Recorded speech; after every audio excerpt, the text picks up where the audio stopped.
Juliette Campana, voilà, la voilà. Donc, vous faites de l'astrologie depuis les années 80. Oui, tout à fait. Vous avez été formé à la faculté d'astrologie de Paris. Comment est-ce que vous avez déjà été formé?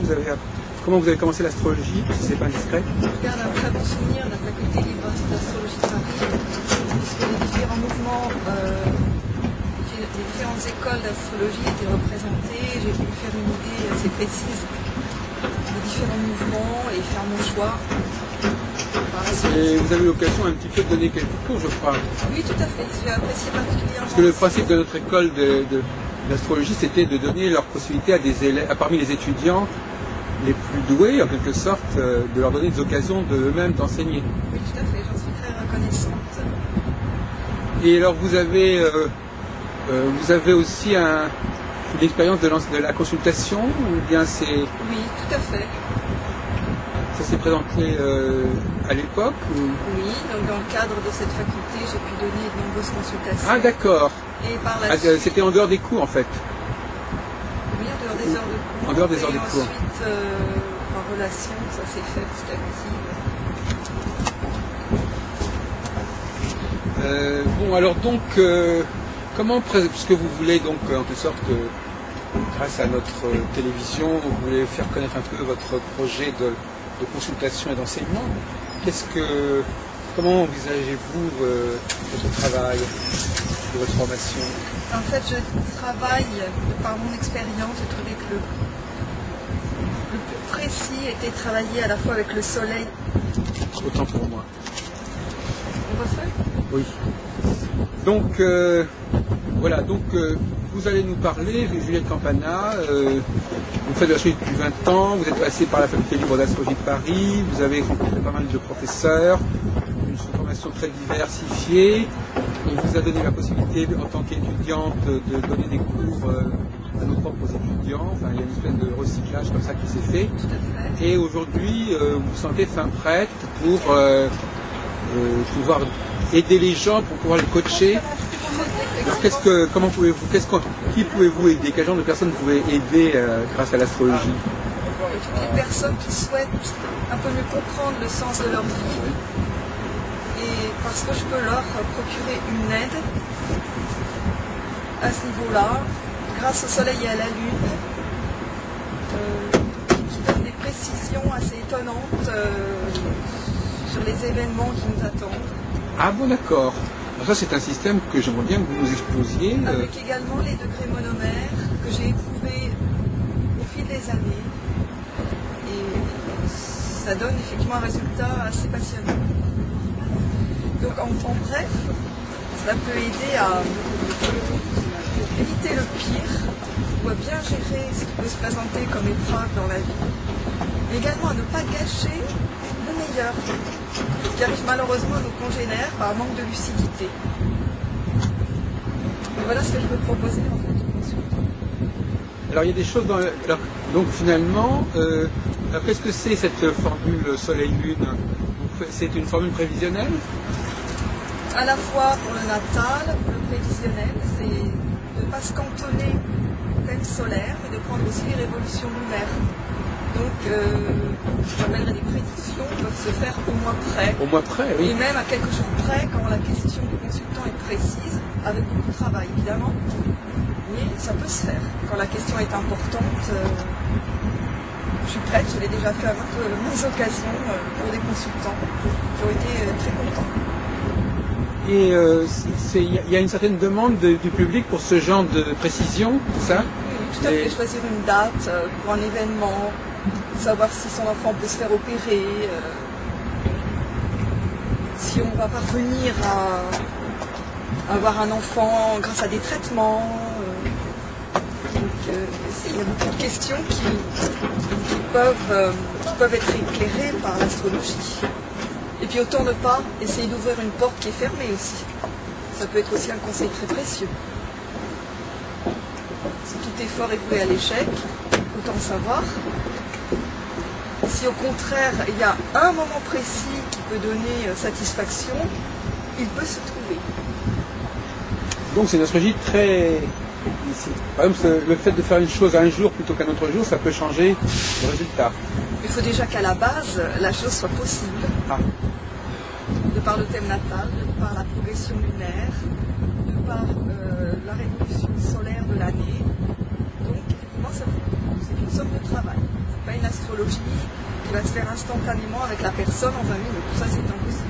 Il faut laisser le il temps. faut préparer. Voilà, il faut que la personne sache que je ne vais pas lui faire en 48 heures, ni lui donner sa réponse en 48 heures.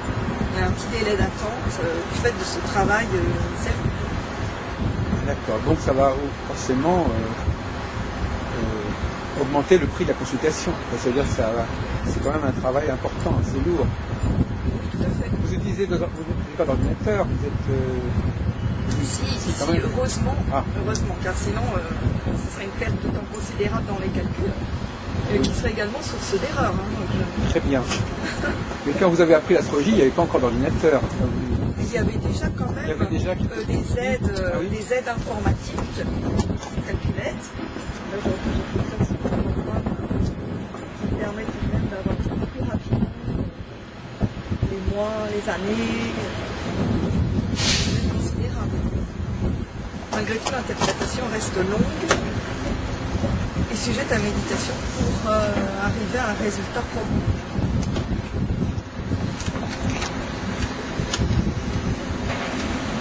Donc, vous recevez la personne. Comment ça se passe? Vous commencez par faire quoi avec cette personne? Au préalable, elle devra m'expliquer le but de la consultation.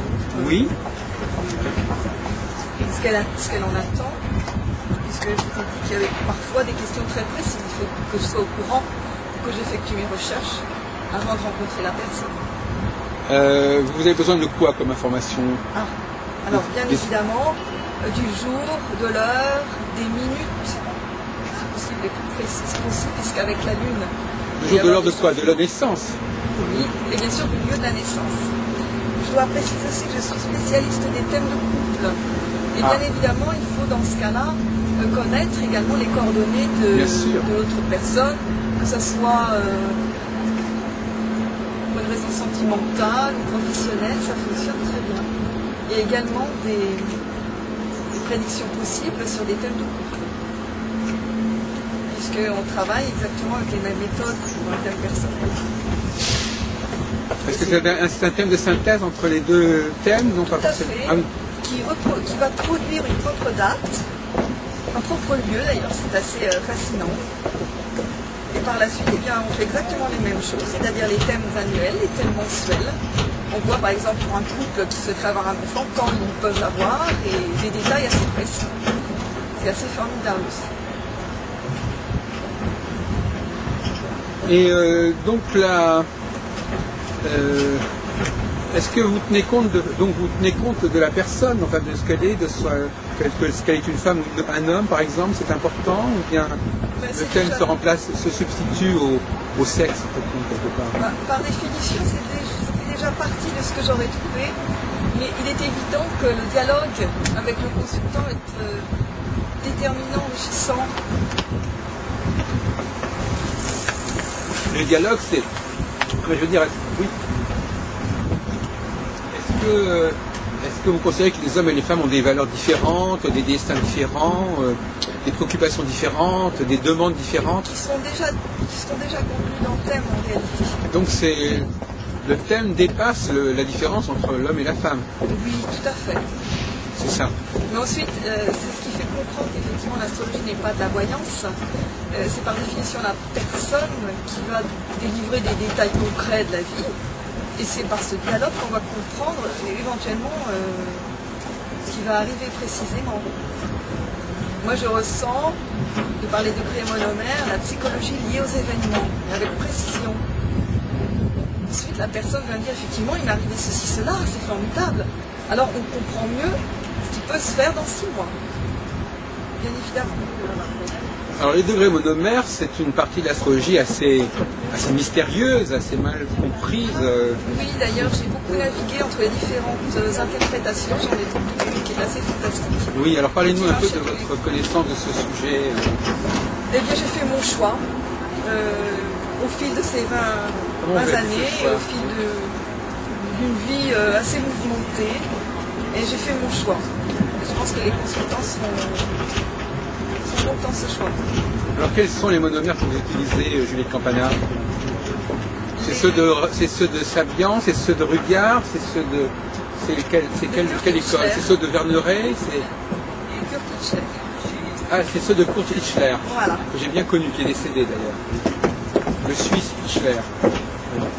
Et ceux-là, alors c'est... Vous savez comment il les a développés, comment il les a rédigés? C'est la voyance, et comment est-ce qu'on peut rédiger des textes pareils, degré par degré? C'est le système des degrés monomères. Oui. C'est simplement que j'ai éprouvé que lui était dans le juste pour notre époque et ne partait pas dans des grandes théories comme théories qui ne sont pas révélées exactes par mon expérience. Il est normal de faire un choix au cours de la vie. Alors, est-ce que c'est de l'astrologie ou est-ce que c'est quelque chose qui... On ne sait pas très bien d'où ça sort, c'est des clichés, ce sont des... Donc vous sentez mieux les degrés monomères que les autres parties de l'astrologie? Absolument pas, il s'agit d'une synthèse. Ah d'accord. Et grâce à cette synthèse, on arrive à un effet formidable et des précisions mois par mois, voire au jour près. Donc en fin de compte, le degré monomère est censé être la synthèse des autres facteurs du thème. Ce n'est pas la synthèse, c'est un élément déterminant Ah d'accord. qui opère une conclusion absolument fantastique. Par exemple, dans les thèmes horaires, une personne peut aussi me poser des questions sur un rendez-vous, par exemple un rendez-vous d'embauche, et il est évident que l'on voit exactement ce qui se passe, la psychologie des intervenants, la sienne, l'avenir du rendez-vous. Voilà, c'est absolument fascinant, mais par définition, on tient compte, comme d'habitude, des signes, des secteurs, des aspects, et les degrés monomères offrent une conclusion. Voilà ce que je peux affirmer à l'heure actuelle. Alors vous les connaissez par cœur les degrés monomères ou vous avez des bouquins là-dessus? Enfin, vous les avez complètement intégrés dans votre tête? Ah bon? Dès qu'on vous donne la vie, vous pourriez savoir le degré de bonheur de quelqu'un. C'est le degré de bonheur de son soleil, de son ascendant, de tous ces points, de toutes ces planètes. Tout à fait. Ça vous permet éventuellement de corriger le thème, de corriger l'heure de naissance. Si le degré de monomère ne correspond pas exactement à l'ascendant, par exemple, vous pouvez continuer d'à côté. Ça m'est arrivé, mais je suis très précautionneuse. Je préfère que la personne soit sûre de ses minutes de naissance. C'est évident que dans certains cas, il m'a semblé que ça ne cadrait pas du tout avec la réalité du personnage. Et par la suite, on a appris que la mère s'était trompée d'un enfant à l'autre, etc. Voilà. Mais je n'opère pas de correction. Je trouve que ça serait vraiment d'une outrecuidance. Donnez-nous un exemple d'un degré monomère et de la façon dont on peut l'interpréter. Eh bien, un exemple tout à fait classique. Dans mon thème de couple, puisque je suis veuve, Oui. l'année en question, le soleil, donc le mari, était sur le 10 degrés Lion, qui est un squelette armé d'une fougue. Oui. C'est un exemple assez frappant. Voilà juste un exemple. Et donc ça a déterminé Ça a déterminé sa mort, effectivement. sa mort dans des conditions... enfin, on est tous mortels. En fait. Cette année précise, Oui, ah d'accord. Cette année précise. qui était confirmée également par définition par mon propre thème, par son propre thème. C'est pour ça que ma méthode peut faire beaucoup de travail. Donc si je comprends Ce sont bien, des confirmations, voilà. vous choisissez, vous faites la révolution solaire pour l'avenir, vous faites la révolution lunaire pour le mois, et tout ce qui est saillant dans le thème à ce moment-là va concerner le segment de temps Voilà. qui correspond. Et puis la question, voilà. Mon mari est malade, va-t-il arriver? Donc c'est vrai que 4 ans à l'avance, j'avais ciblé la période dangereuse et à 8 jours près. Alors que les médecins disaient, oh, il y a une rémission, etc. Voilà, donc effectivement, toute réponse à toute question n'est peut-être pas bonne, mais il y a toujours manière d'aider.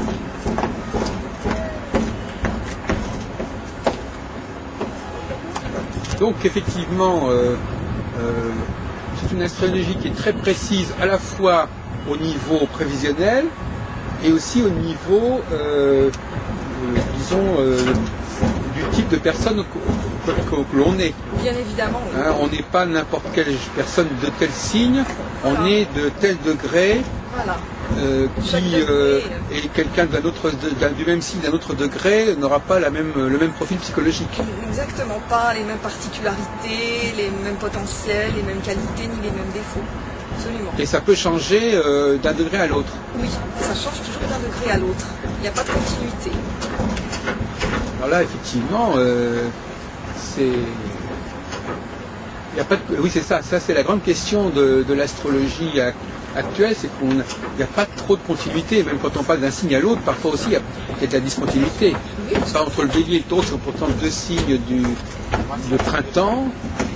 Ben, ils sont quand même très différents. Oui, tout à fait. Oui. Alors que les saisons, on a quand même l'impression que les choses progressent. Donc c'est effectivement assez frappant cette discontinuité d'un facteur à l'autre, d'un moment à l'autre. C'est mystérieux, effectivement. S'il y a des choses qui nous arrivent, qui nous tombent dessus, qu'on gagne, qu'on perd, enfin, il y a toute une philosophie comme ça des choses qui viennent, qui partent, qui se font, qui ne se font pas. Oui. Pour moi, le but de l'astrologie, c'est tout de même la sagesse. Au-delà d'une aide qui est procurée, on peut effectivement gérer, sublimer les événements qui nous parviennent. De toute façon, je crois fermement au destin. Avec cette méthode, la notion du destin est très nettement soulevée. La sagesse, c'est quoi la sagesse? C'est d'accepter son destin? C'est quoi la sagesse pour vous, C'est de faire au campagnes? mieux, de réagir au mieux. Ah. De réagir au mieux. Le bien en soi et par rapport aux autres. C'est très important cette notion de solidarité, de ne pas se renfermer, surtout pas en cas d'épreuve, de voir toujours le positif que l'on a en soi et dans les autres, et de garder foi en la vie, garder tout son potentiel, son énergie. Est-ce que grâce à l'astrologie, on peut renverser le cours des choses ou est-ce qu'on peut améliorer ce qui nous arrive en choisissant mieux les moments où on intervient? Enfin, par un conseil, on peut effectivement faire au mieux. C'est ce que je propose. Déjà par la lucidité, savoir ce qui va nous tomber dessus, vulgairement. Ça, on ne peut pas l'éviter, mais par ça, contre, effectivement, mais on peut faire au mieux. on peut le vivre au mieux. Voilà. Il est évident que... Et moi, ce qui me frappe, c'est quand même... qu'un homme prévenu en vaut deux, voilà. Comme on dit, qu'un homme averti en vaut deux. Mais ce qui me frappe, moi, c'est justement que il se passe, vous vous rendez compte, en vous écoutant, il se passe beaucoup de choses en fait dans la vie de quelqu'un. Puisque chaque jour a en réserve certaines choses, et d'autres jours il y a autre chose. Donc c'est une conception de la vie où les choses sont en dents de scie en quelque sorte. C'est-à-dire pas toujours en dents de scie pour tout le monde, mais enfin la vie est un roman pour chacun de nous, effectivement. Et chaque journée a son profil, à la limite, ou chaque semaine. À quelques heures près, il est très net par ma méthode que l'on voit la personne être déprimée, joyeuse. C'est très troublant. Alors justement, à ce propos, la psychologie des gens aussi est très complexe, non? Oui, tout à fait. Quelque part, on pourrait penser que d'une certaine manière, les gens on fait ressortir aussi toutes les facettes d'une personnalité, c'est ça? Absolument. Oui, tout à fait. Je pense que des psychologues et des psychiatres seraient intéressés d'avoir cet outil comme une caméra, justement. Parce on lit à travers la personne. Il ne s'agit même pas d'un striptease, là, il s'agit vraiment de lire l'âme de la personne. Alors justement, vous employez le mot âme, est-ce que ça veut dire que vous pensez que le thème astral est marqué par un côté karmique? Qu'est-ce que ça veut dire exactement, la notion d'âme? Eh bien oui, je pense qu'il y a une parcelle de nous qui est éternelle. Et le thème natal, c'est quoi? À quoi doit-on son thème natal? À une vie antérieure, aux configurations au moment de la naissance, qui nous imprègne à ce moment-là, ou est-ce que c'est déjà programmé? Tout en même temps, mais je crois fermement à la réincarnation.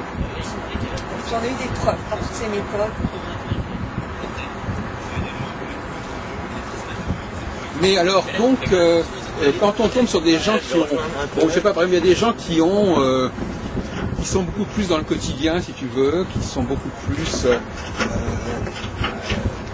basculés ou bousculés par ce qui leur arrive, etc. Et d'autres personnes qui ont un rythme plus lent, par exemple.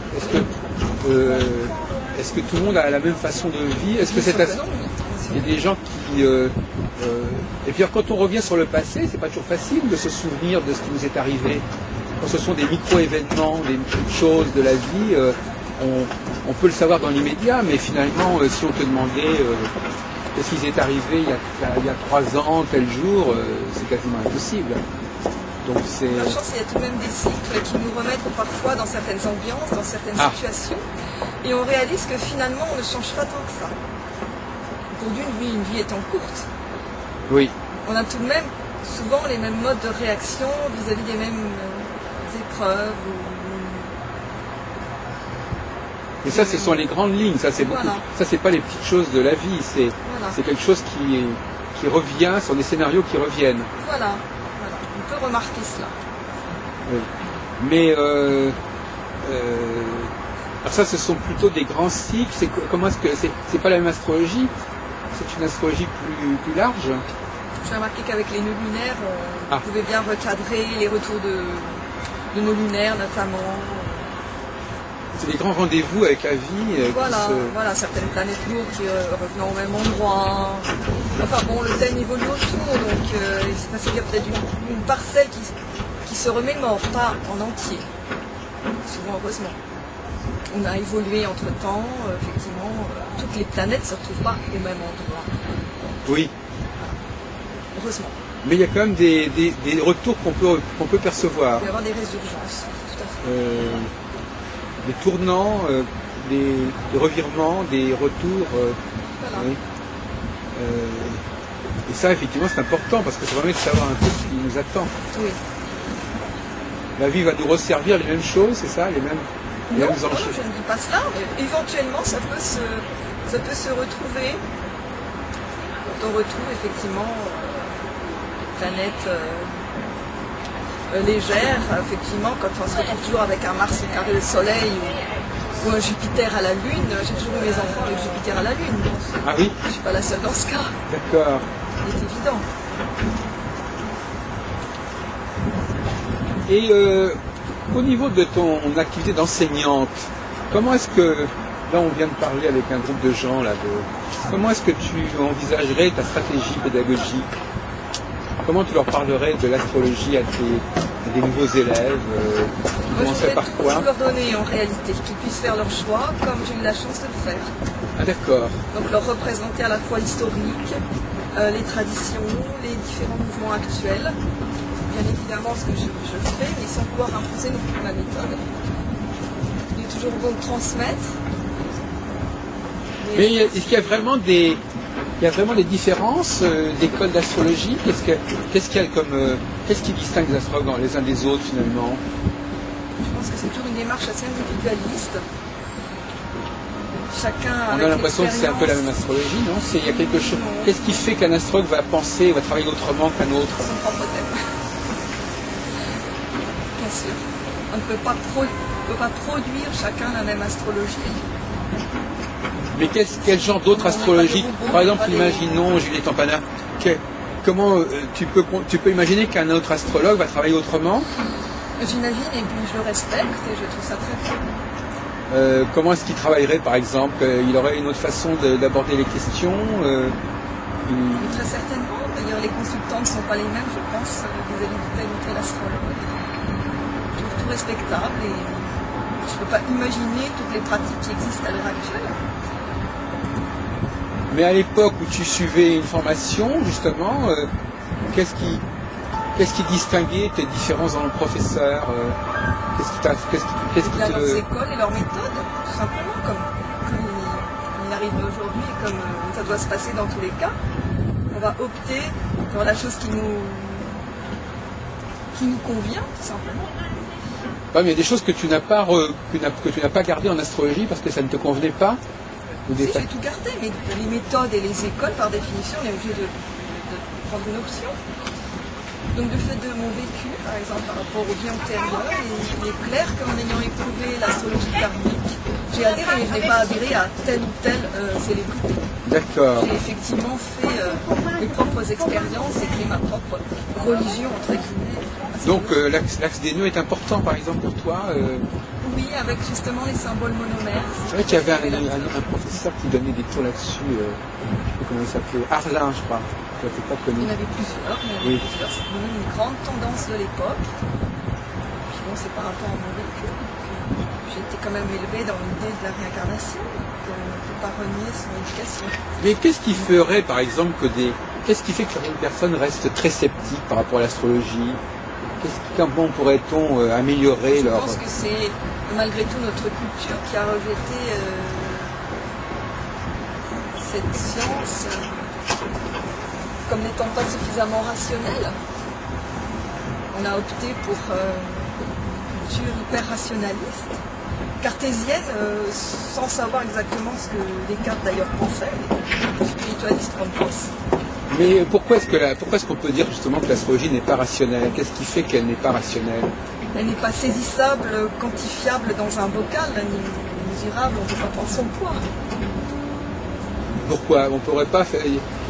Pourquoi je sais pas, est-ce que la psychologie, par exemple la psychanalyse, la psychologie c'est rationnel? Enfin, je veux dire, Ah oui, d'accord. Il est évident que ce serait une grande mission humanitaire d'arriver à faire ressurgir une astrologie honnête dans notre culture. Et je pense que c'est par le biais de l'enseignement, pas forcément par la consultation. Mais que chacun ait des notions d'astrologie, chacun ait ses éphémérides et fasse ses propres expériences. Tout comme dans la Rome antique, les Romains avaient toutes leurs éphémérides. Dans beaucoup de peuples et de civilisations actuelles, l'astrologie tient un grand rôle. Et donc, est-ce qu'on peut prévoir l'avenir du monde? Est-ce qu'on peut prévoir les crises politiques? Actuellement, par exemple, ce qui se passe actuellement, tu l'expliques comment? Tout est retraçable, effectivement, par l'astrologie. Si on retrace à l'heure près un individu, il est évident que l'on retrace aussi le collectif. Ah bon, c'est-à-dire qu'en étudiant l'individu, on accède au collectif? Pas du tout, il est évident que l'astrologie mondiale existe également. Oui. Et par exemple, quand tu tombes sur des... C'est vrai que la première chose que les gens connaissent de l'astrologie, c'est le signe du zodiaque. Oui. C'est d'ailleurs le point commun entre tous les astrologues. Ils sont obligés de tenir compte de cette... Il y a beaucoup de points communs entre les astrologues. Mais pour le public, effectivement, il est toujours un peu émouvant de se rendre compte qu'il y a une croyance, mais tellement élémentaire qu'elle prête à confusion et à malentendu. Puisque par définition, un bébé n'est pas égal à un autre bébé. Voilà, il faudrait effectivement arriver à introduire dans le public des notions sur des informations sur la complexité de l'astrologie, ne serait-ce que l'ascendant, la lune qui est aussi importante que le soleil, etc. Mais d'un autre côté, c'est aussi important que les gens essaient de voir ce qui les rapproche les uns des autres, et pas uniquement ce qui les distingue. Oui, mais pas sur des basses fausses. Ne pas avoir des illusions, ne pas se dire « Ah, je suis bélier, je vais m'entendre avec des béliers », des choses quand même un peu débiles. Oui. Donc, non, je ne peux pas te suivre, Jacques Chirac. Non, moi j'aimerais effectivement que la solidarité, le sens de l'humain puisse rejaillir à travers des sciences telles que l'astrologie. Parce qu'effectivement, ça prouve que tout le monde a un destin, des épreuves à gérer, à sublimer. Et qu'en fait, on n'est pas sur Terre pour se tirer dans les pattes.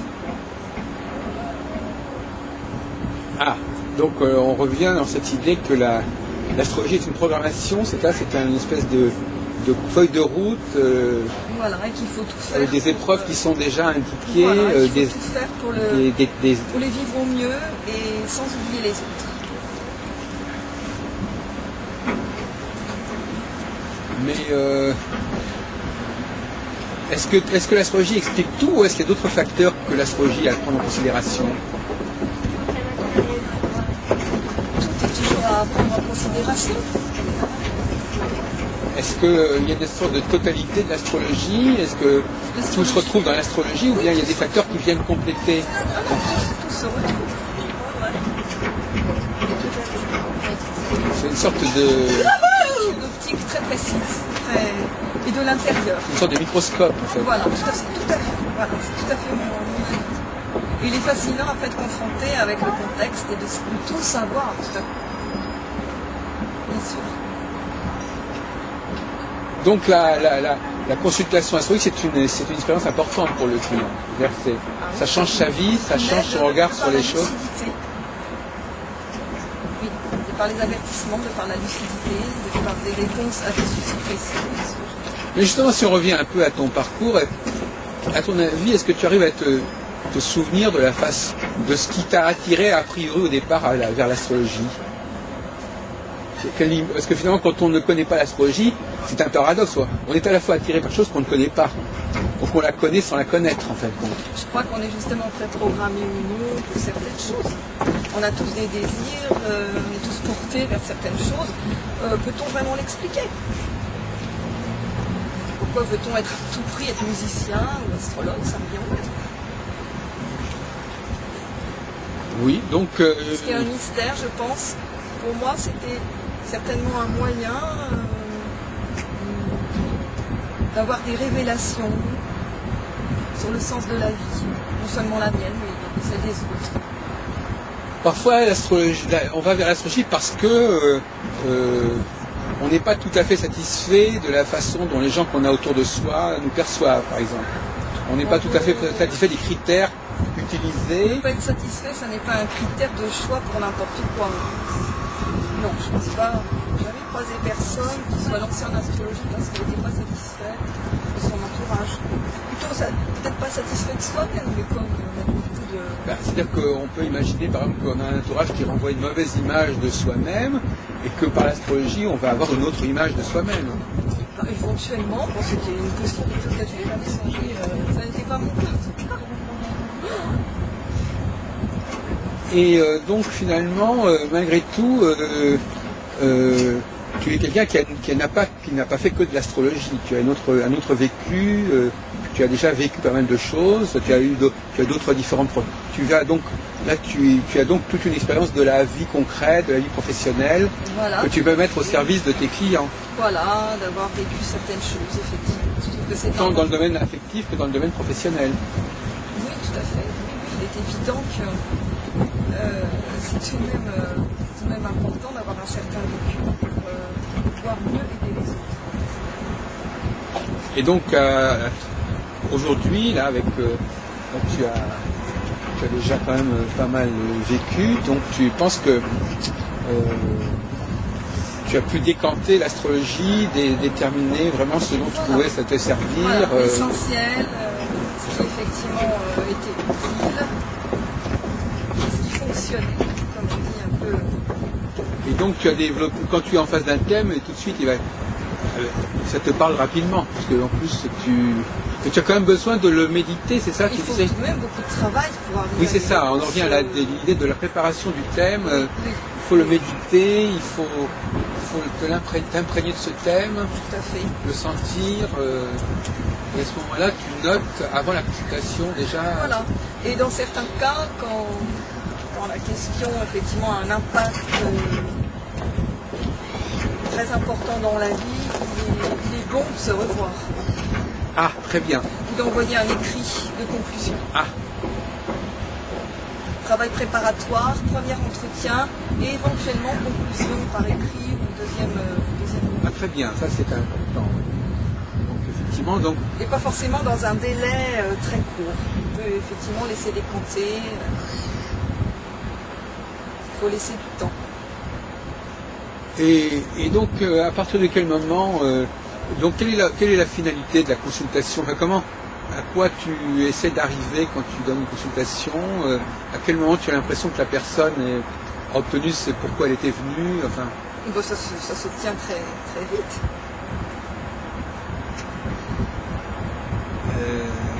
Est-ce qu'il y a des gens qui sont là pour... Est-ce que les gens viennent te voir pour tester l'astrologie ou pour savoir où ils en sont? Non, personne ne vient tester l'astrologie. Par définition, si on arrive pour un astrologue, on a une certaine confiance. Et des choses à lui demander, sinon on ne prend pas la peine ou alors on va voir quelqu'un d'autre. On est en demande en fait. On est en demande par rapport à ça puisqu'on vient là. Je veux dire, on est en demande de sens, on veut savoir, on veut avoir des réponses à des questions. Alors très souvent on a des soucis, oui. Des choses qu'on n'arrive pas à éclaircir soi-même, des décisions à prendre.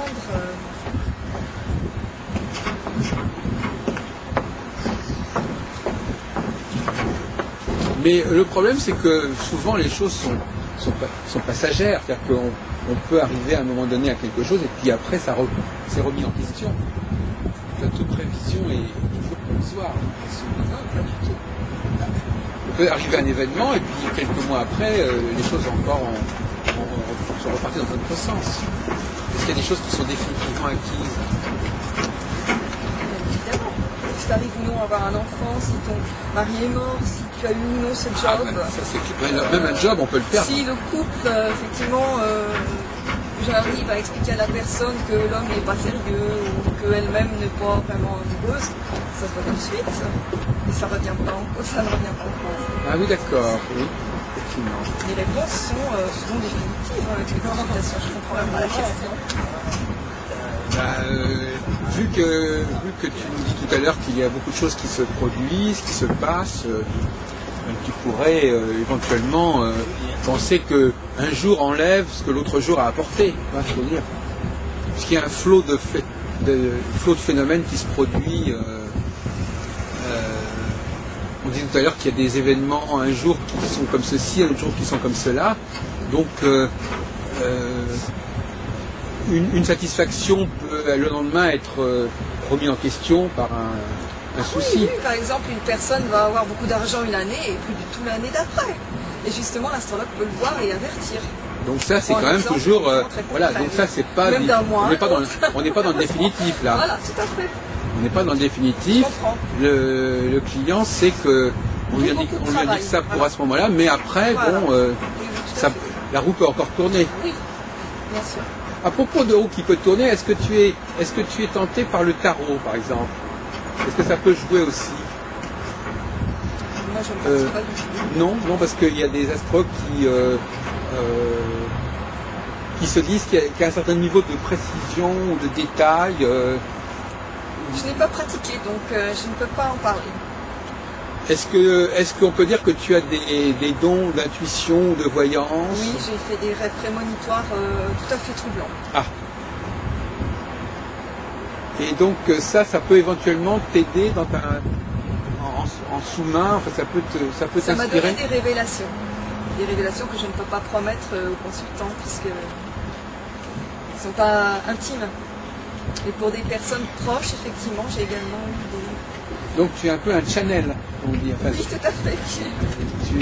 D'ailleurs, l'astrologue est un channel d'une certaine manière, parce qu'en réalité, finalement, quand il interprète un thème, qu'est-ce qu'il va dire de ce thème? C'est aussi pourquoi il va vouloir interpréter tel aspect du thème et pas tel autre. C'est parce que peut-être quelque part il est guidé. Tout à fait. Il est guidé, il va traduire dans un langage qu'il connaît des indications qui lui sont suggérées par son guide. Tout à fait, c'est un petit peu le sacré de la vie justement. Et je pense qu'on n'a jamais un consultant par hasard à tel moment. Il se retrouve aussi dans notre thème personnel et on pose certaines questions, toujours les mêmes à certains moments. Oui, c'est ce que beaucoup d'astrologues disent. Hein. Ils disent sacré de la vie. On attire, on a les clients qu'on mérite, on a l'astrologue qu'on mérite. Oui, parce qu'ils font partie du thème. Toute personne qui rentre dans votre vie fait partie de votre thème. Ah d'accord. Les personnes sont visibles effectivement dans votre thème lunaire du mois, de l'année. C'est un grand puzzle en fait. Une grande mosaïque, une grande construction. Tu veux dire par là qu'au fond, les gens qui viennent nous consulter, c'est parfois des gens qui ont joué un rôle dans notre vie ou dans des vies antérieures. Enfin, c'est des gens qui pourraient avoir eu quelque chose à faire avec nous à un autre moment de destiné dans notre... Enfin, je sais pas, ça peut être pense une que c'est une façon de focaliser des énergies. Oui, ça n'est jamais une démarche banale, surtout dans nos pays. Et qu'effectivement, j'ai remarqué qu'il y avait souvent des grandes conjonctions avec mes consultants. Ah oui, d'accord.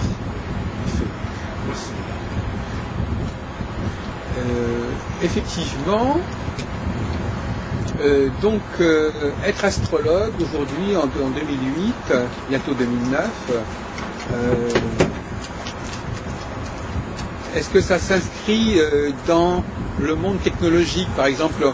Est-ce que toi, par exemple, tu es fasciné par les dernières découvertes astronomiques? Est-ce que tu as l'impression que l'astrologie évolue avec les sciences, avec l'astronomie, ou est-ce qu'elle est une science traditionnelle qui reste toujours ce qu'elle est, ou est-ce qu'elle se transforme, l'astrologie? Les deux, c'est toujours la synthèse qui est la vérité. Donc c'est à la fois une tradition et une évolution. Il faut suivre le mouvement, sinon on stagne et on dégénère en réalité. Si on n'accepte pas l'évolution, c'est négatif. Il faut absolument toujours garder l'énergie d'aller vers l'avant. Donc, Pluton pour toi est aussi important que Mercure. Oui, je l'ai testé personnellement. Alors que c'est une planète beaucoup plus récemment découverte, beaucoup plus lointaine. Elle a été découverte à un moment crucial justement pour le monde. Ah, Bien sûr. donc tu fais correspondre Pluton quoi, à l'arrivée du nazisme, Tout à fait, oui, tout à fait. Mais c'est quand même curieux qu'un dieu qui était très connu dans l'Antiquité, quand même, on ait attendu aussi longtemps pour le mettre dans le ciel, mais Pluton c'est un personnage très important. Oui. Surtout l'histoire de Pluton, Proserpine, enfin, il représente les saisons, l'automne, l'hiver, etc. Proserpine correspond au printemps et l'été. C'est curieux que l'astrologie ait mis autant de temps pour les intégrer dans son système. Et les signes zodiacaux, finalement, si quelqu'un te demandait comme ça, je sais pas, le zodiaque, qu'est-ce que c'est que ces 12 signes, d'où ça sort, pourquoi est-ce qu'on... pourquoi il y a cette succession de symboles, dans quel ordre ces symboles se suivent, tout ça c'est un mystère? Ou est-ce que ça obéit à une logique, ça correspond aux saisons, ça correspond à quoi? Bien sûr, il y a beaucoup de logique qui s'imposent, mais aucun consultant ne vient ou pas. Parce que là, il s'agit de l'enseignement. Et alors dans l'enseignement, les gens sont... Est-ce qu'ils posent des questions, ils s'interrogent sur ce qu'on leur enseigne? Il y a un grand appétit de savoir. Donc, oui, ils veulent avant tout savoir, ils veulent connaître, ils veulent s'initier. Oui. Oui. Ils veulent s'initier parfois sans... Bon, ils s'ouvrent à un savoir. C'est une démarche qui n'est pas neutre d'arriver quand même devant un enseignant d'astrologie. Bon, très bien. Bah, écoute, Juliette Campana, j'espère que cette interview fera venir vers toi les personnes qui te méritent, qui pourront profiter de ton...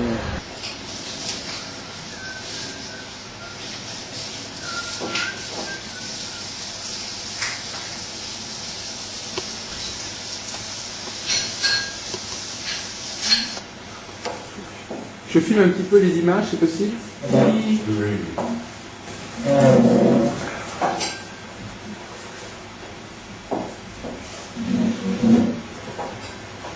Très joli.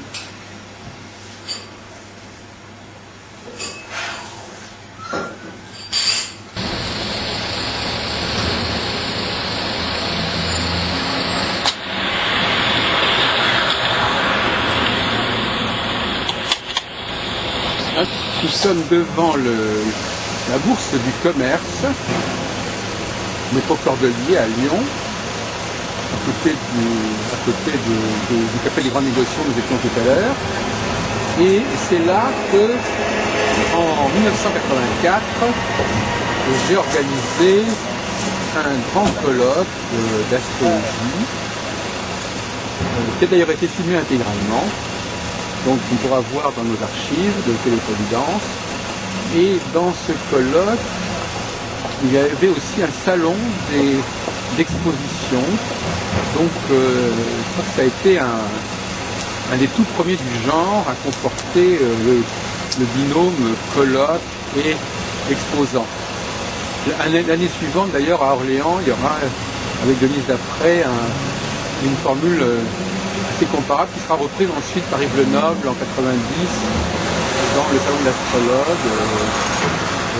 Donc c'était des éléments précurseurs, des formules précurseurs de ce qui se passera dans les années 90. Ce colloque de 1984 à Lyon est d'ailleurs, je crois, si je ne me trompe pas, le tout premier colloque d'astrologie qui soit tenu à Lyon intramuros, on peut dire. C'est-à-dire qui ne soit pas tenu dans un centre d'hébergement pour les jeunes de la banlieue lyonnaise, de la périphérie lyonnaise. Et d'ailleurs, il n'y en a pas eu tellement de congrès à Lyon même, au centre-ville, comme celui-là. Alors je ne sais pas si on va pouvoir rentrer dans les bâtiments, mais en tout cas, voilà un endroit historique, il y a 24 ans, donc un congrès du MAU, avec l'aide d'ailleurs de la Nouvelle Acropole et de Denis Lafourré, soutenait dans la ville de Lyon. Donc là nous sommes à l'intérieur de la Bourse du Commerce.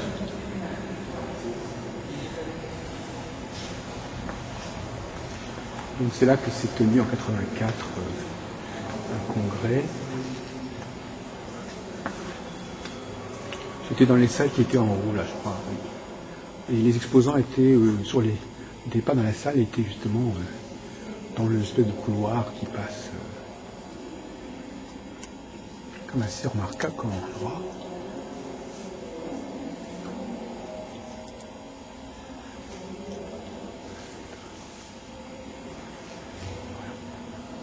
De toute façon, le film qu'on a fait sera tout à fait articulé là-dessus.